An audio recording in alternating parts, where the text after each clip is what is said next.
So here's a little video that I have from my review and experience on fitech 480 harness. And well, you can see the brand of it right there.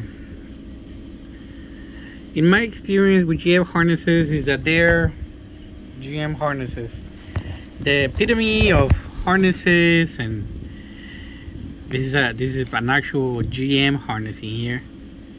Clean, nothing wrong with it. And this is the one from fitech. And other than the color, the quality of it is very, very different. The pins are a lot smaller, and the wires, I mean,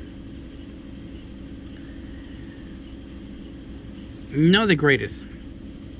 Now, had to find out myself more than once, having to move this around, and honestly, that's a big no-no for me, because if it doesn't make a good connection like a GM harness and it's going in a GM vehicle, I don't really want it. And the other thing is, even if it was not a GM vehicle, if it's just a harness, it needs to be able to withstand being in a vehicle. And look at these things.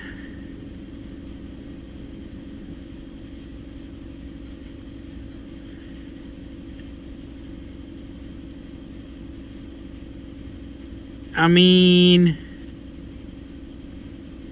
what?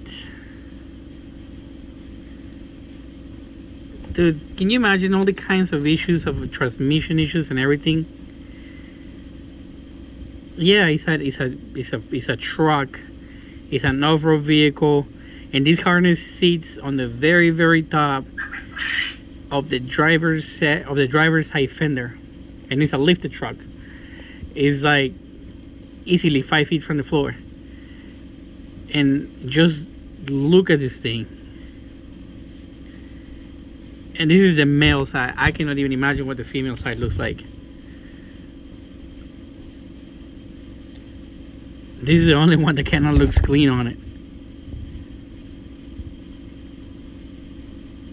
Yeah, this is the only one that it looks like it actually sealed.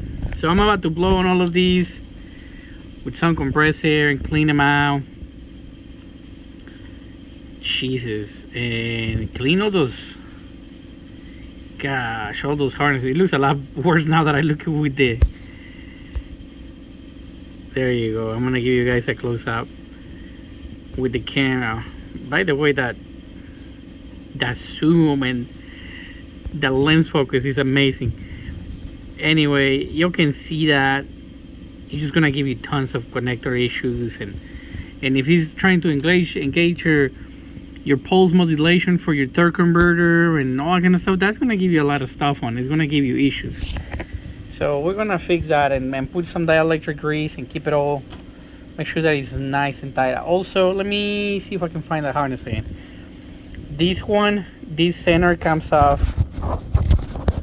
super easy. And that took me like 1 second to pull it out. And those pins, they just flop around, and they're a lot less skinnier than the GM. The GM one has way thicker. Jesus, I cannot get it out. Like, I know I'm gonna have to use a screwdriver or something. Anyway, you're gonna take my word for it. The pins are thicker, and they sit on the actual harness like a lot nicer. It's my honest review. People might have different experiences, but Jesus, if I'm gonna pay $1,400 for something, I'll expect that the harnesses are built a little bit better than that. Thank you all for watching. God bless you all. Stay safe.